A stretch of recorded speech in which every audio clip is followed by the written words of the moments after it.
AITA for leaving my sister's kid with a family friend after she was hours late picking him up. I 36 male agreed to babysit my sister's son 8 male last Friday night so she could attend a friend's event.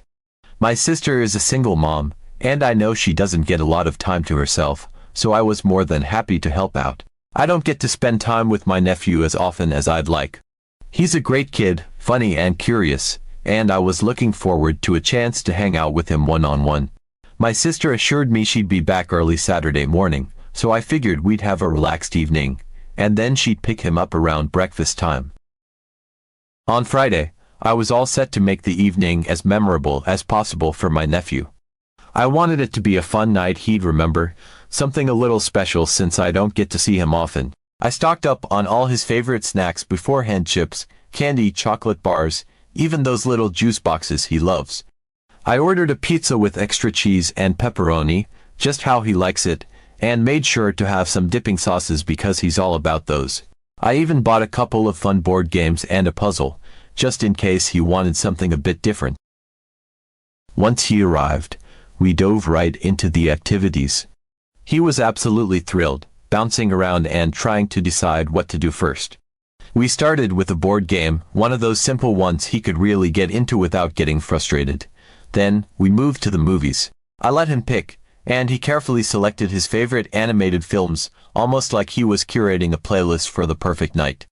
We sat on the couch with blankets, made popcorn together. He loved pushing the button on the popcorn machine and watching it pop, and settled in. The whole vibe was cozy and laid back, and I could tell he was having an amazing time. Every now and then, he'd look over at me, grinning, as if to check that I was enjoying myself just as much as he was. And honestly, I was. It felt good to just be his fun uncle, laughing together, sharing jokes, and forgetting about everything else. The next morning, I woke up a bit early to make breakfast, hoping to surprise him with pancakes. But, as it turned out, he was up before I even made it to the kitchen, already full of energy and excitement. The moment he saw me, he asked if he could help make breakfast, so I figured, why not? We got out the pancake mix, and I let him stir the batter, though I had to keep reminding him not to go too fast to avoid splashes. Once we had the griddle heated up, I showed him how to pour the batter carefully. He was so proud of each little pancake, watching intently as bubbles formed on the surface. We decided to get creative, and I brought out some blueberries, strawberries, and even some whipped cream to make faces on the pancakes. He was laughing and creating pancake people with berry eyes and whipped cream smiles. It was simple, silly fun, and we both got a kick out of it. By 9 a.m. we were both full and feeling pretty accomplished with our breakfast creations. My sister still hadn't arrived, but I wasn't worried yet. I figured she might have just slept in, or maybe she was taking her time, assuming we'd still be in the middle of breakfast. No big deal. I shot her a quick text around 9:30, mostly to check in and make sure everything was fine. She replied almost right away, with a simple "I'm on my way," so I didn't think much of it. My nephew and I cleaned up our breakfast mess, and I suggested a few more games to pass the time. He was all for it, so we spent the next hour or so playing board games. At one point, he wanted to watch some YouTube videos, so we sat together and watched a few funny clips he liked. He has this infectious laugh that had me cracking up, too. It was such a genuinely good time, just the two of us. By 11 a.m. though, I was starting to feel a bit antsy. I had some plans with friends that afternoon and needed time to get ready, but with no sign of my sister yet, I was beginning to wonder if she'd been held up. I sent her another text, just to check her ETA, and casually mention that I'd need to leave by 3 for my plans. I figured a reminder wouldn't hurt, especially if she'd gotten caught up somewhere. I was trying not to feel impatient, though, because my nephew and I were still having a great time, and I didn't want to bring any of that energy into our day. But a small part of me was starting to wonder if she might cut things close. She replied with a "be there soon," but still no exact time. That vague response left me feeling a bit uneasy. I kept glancing at my phone, hoping to see some kind of follow-up message with an actual ETA, but nothing came. Every few minutes, I'd check the screen, only to see the same message, "be there soon," staring back at me like a cryptic message I couldn't quite decipher. My nephew, on the other hand, was completely unfazed. He was busy enjoying himself, running around my apartment, asking questions, showing me his latest little discoveries, and generally keeping up that boundless energy only an 8-year-old can manage. I didn't want to let on that I was starting to feel anxious, so I did my best to just roll with it and stay engaged in whatever he was doing. By 1 p.m. though, my patience was wearing thin. I still hadn't heard anything else from her, and I was growing increasingly frustrated by the lack of updates. Every now and then, my nephew would look up and ask, "Is Mom coming soon?" I'd smile and reassure him, saying, "She'd be here any minute now, buddy," even though I was starting to feel a knot form in my stomach. Each time he asked, I could feel the pressure building a little more. I wanted to keep him relaxed and happy, but in my head, I was already running through backup plans, wondering how much longer I should wait before I did something more proactive. Finally, I decided to call her directly, hoping she'd pick up and give me some kind of definite answer. I held my breath as the phone rang, each ring feeling longer than the last. But no luck, her phone went straight to voicemail. I tried to keep my tone light and polite, leaving a message that was firm but friendly, reminding her that I had plans later in the afternoon and really needed her to give me a better idea of when she'd be arriving. I made sure to mention that I was more than willing to work with her timing as best as I could, but that I just needed her to communicate. I hung up, hoping she'd check her voicemail soon and get back to me with a real update. By 2:30, my anxiety had turned into full-blown stress. I was officially in a bind. I'd originally planned to leave by then to get to my friend's party on time. My friends had organized this gathering weeks in advance. It wasn't just a casual get-together I could skip on a whim. I'd promised to be there, and I didn't want to let them down. I was now fully dressed and ready to go, pacing around the apartment with my phone in hand, feeling like a caged animal. My nephew kept glancing at me, and I could tell he was starting to sense my tension. I didn't want to worry him, so I tried to keep my tone upbeat whenever he asked about his mom, but inside, I was starting to feel a little panicked. I knew I couldn't just abandon my plans, but I also couldn't leave an 8-year-old at my place by himself. I weighed my options, going over them in my mind like a checklist, trying to find a solution that would keep everyone safe and happy. That's when I remembered Sarah, a family friend who lived in my building. Sarah had known my family for years. She was like an honorary aunt to me growing up, and she'd always been someone my sister trusted implicitly. My nephew knew Sarah well, and I knew he'd feel comfortable with her, so I figured she'd be the perfect person to help me out in this situation. I called Sarah, hoping she'd be available on such short notice. She picked up after just a few rings, and the relief in her voice when she heard it was me was palpable. I explained the situation, filling her in on my sister's absence and my nephew's need for supervision while I handled my own commitments. Sarah didn't hesitate for a second. "Of course, I'll help," she said, sounding genuinely happy to pitch in. She reassured me that she'd be able to watch him for as long as needed, and she even joked that she'd been meaning to catch up with him anyway. It was a relief beyond words. I explained everything to my nephew, crouching down to his level and making sure he felt comfortable with the plan. "Hey, buddy," I said, "I'm going to head out for a little while, but guess what? You get to hang out with Sarah for a bit." His eyes lit up, and he seemed genuinely excited about the idea. He'd always liked Sarah. She had a way of making him feel like the center of attention, and I knew they'd have a blast together. I could see his face brighten up, and I felt a wave of relief wash over me. At least he was happy, which made this entire situation a little easier to handle. After making sure he had all his things and giving him one last hug, I walked him down to Sarah's apartment. Sarah welcomed him with open arms, smiling and chatting with him, as he eagerly shared everything we'd done over the past day. I went over the basics with Sarah, giving her my sister's contact information and letting her know I'd be reachable by phone if anything came up. She gave me a reassuring nod, and I could tell from the way she interacted with my nephew that he was in good hands. As I left her apartment, I felt a weight lifting off my shoulders, knowing he was safe and with someone who genuinely cared about him. After I dropped off my nephew with Sarah, I felt a mixture of relief and lingering concern. I knew I'd done what I could, but I also couldn't shake the nagging feeling that my sister might not be thrilled with how things played out. I left her a message before I left, explaining that I had to go, that I'd dropped off her son with Sarah, and that he was safe and in good hands until she got there. I included all of Sarah's contact details, just in case she needed to reach her directly. Sarah had promised to keep me updated, so I took a deep breath, thanked her again, and finally made my way out. It was already after 3:30 p.m. when I was finally able to hit the road, and I knew I'd be at least an hour late to the party. I hated the idea of missing so much time with my friends, especially since we'd all been looking forward to this for weeks. The closer I got to the party, though, the more I started to relax. I had done everything responsibly, taken every precaution, and, most importantly, made sure my nephew was with someone trustworthy. I tried to shake off the lingering anxiety that my sister would be upset. I couldn't change things now, and it wasn't unreasonable to expect her to communicate her plans better. I arrived at the party around 4 p.m. way later than I'd originally planned.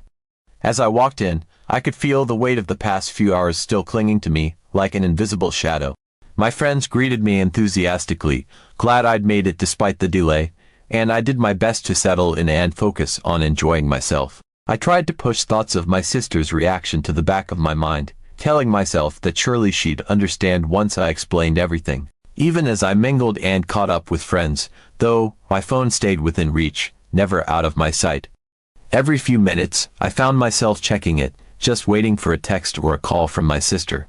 Part of me hoped she'd text to thank me for arranging everything, acknowledging that it had been a tricky situation, but as the hours passed, I still hadn't heard a thing from her. I was starting to get a bit restless, trying to enjoy the party while mentally preparing myself for what might come next. I kept replaying everything in my head, convincing myself that I'd handled things responsibly. Finally, around 5 p.m. my phone buzzed, and I felt a mix of relief and apprehension. It was Sarah, letting me know my sister had picked up my nephew and she wasn't happy. Sarah didn't go into details, but that was enough for me to brace myself for whatever was coming. My heart sank a little as I imagined my sister's reaction. I was glad my nephew was safe, glad he'd enjoyed his time with Sarah, but now the real fallout was beginning to set in. I told myself it couldn't be too bad. I'd left him with a trusted family friend. This wasn't a case of me neglecting him or passing him off to someone unfamiliar. Surely, she'd realize that. As soon as I got home, I saw a long message from her waiting on my phone. I opened it, and as I read, each line felt like a punch to the gut. She accused me of abandoning my nephew, saying that I'd had one job and had failed her by leaving him with someone else. She went on about how I should have canceled my plans, waited however long it took, and that family comes first no matter what.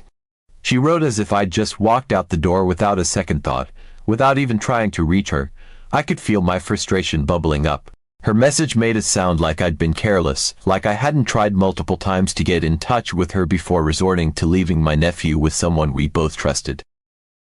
I was blindsided by how angry she was. I started drafting a response, trying to keep my tone calm and logical, despite the frustration building up inside me. I reminded her that she'd promised to be back in the morning, that I'd reached out multiple times, and that she'd ignored my calls and texts. I explained that I had left him with Sarah, someone we both knew and trusted, because I couldn't just wait around indefinitely without any word from her. I pointed out that I had my own plans and commitments and that I'd made sure he was safe and comfortable with someone he knew well. To me, it felt like I'd done the responsible thing under the circumstances, but she wasn't having any of it. Her response came quickly, and it was clear she hadn't softened. She kept doubling down, saying that I'd put my plans over my responsibilities to family, that if I really cared, I would have waited as long as it took. She couldn't seem to see past her own anger, as if my leaving him with Sarah was an unforgivable betrayal. I tried to explain my perspective, but it felt like every message I sent only made her angrier. Her words started to sting, making me second-guess myself, even though deep down I still believed I'd done the right thing. As I sat there, replaying our conversation in my head, I couldn't help but feel a mix of guilt and resentment. I was guilty because, yes, I had chosen to keep my plans instead of sacrificing my day to wait indefinitely for her to show up. But I was also frustrated because she'd put me in that position in the first place. I'd spent the entire morning with my nephew, had a great time with him, and was more than willing to help her out as she'd asked. But I hadn't expected her to disregard my time and my own commitments without so much as a heads up. Now, I'm stuck feeling guilty and second-guessing myself, Did I mess up by leaving him with Sarah? Should I have just canceled my plans and waited? I'm genuinely conflicted. My sister clearly thinks I'm in the wrong, and I can understand where she's coming from, but I also feel like her lack of communication left me with no other choice. So, Reddit, AITA for not waiting around and leaving my nephew with a trusted family friend when my sister didn't show up on time. Update. A few days after the fallout with my sister, things had just started to feel normal again.